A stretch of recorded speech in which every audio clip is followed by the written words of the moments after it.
Bananes frites sans œufs. Et je te jure, la texture devient super croustillante. Je vais te dévoiler le secret. J'ai ici 3 bananes, je coupe juste les extrémités et je peux déjà les éplucher. Tu vas voir comme le résultat est incroyable. En plus du goût, tu n'as besoin que de très peu d'ingrédients. Ça vaut vraiment le coup, tout le monde chez toi va être surpris. J'ai tout expliqué en détail pour te faciliter quand tu voudras refaire chez toi. Les ingrédients choisis sont riches en saveurs et aussi très bons pour la santé. Voilà, mes 3 bananes sont déjà épluchées. Maintenant, je vais ajouter une tasse de farine de blé dans ce bol. Je vais aussi verser une tasse d'eau. Je mélange jusqu'à ce que la texture commence à changer.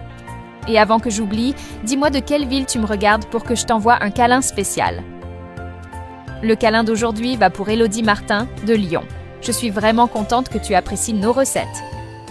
Hier, j'ai fait cette recette pour des amis. Ils ont tellement adoré qu'ils m'ont demandé de venir vous montrer ici. Le point fort de cette recette, c'est que tu la prépares en très peu de temps et avec presque rien. C'est pour ça qu'elle est devenue routine chez moi et je suis sûre qu'elle va le devenir chez toi aussi. La pâte doit ressembler à ça. Dans un autre bol, je vais ajouter une tasse de farine panko.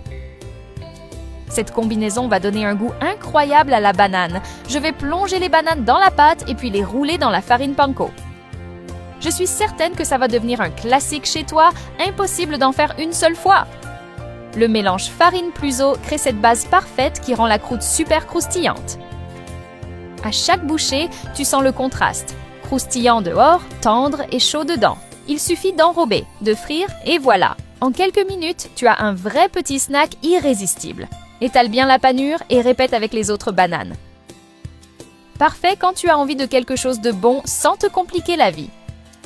Je vais ajouter de l'huile dans la poêle pour frire. C'est fou comme quelque chose d'aussi simple peut avoir autant de goût. C'est le genre de recette que tu goûtes une fois et tu n'oublies plus. Je vais mettre les bananes à frire. La cuisson, c'est toi qui choisis selon ton goût. Tu peux les tourner pour dorer tous les côtés. Moi, j'adore quand elles deviennent bien dorées comme ça. L'odeur envahit déjà ma cuisine. Parfait. Une fois frites, tu peux tout mettre dans une assiette. Elles sont tellement bonnes que ça disparaît en quelques minutes à la maison. Chaque bouchée est un vrai plaisir. Regarde cette texture, exactement comme je voulais. C'est une super idée pour profiter des bananes bien mûres d'une façon différente. Peu d'ingrédients, presque aucun effort et un résultat incroyable. Quand tu fais des recettes avec bananes chez toi, tu aimes ajouter quoi? Si tu connais un secret spécial, tu peux me dire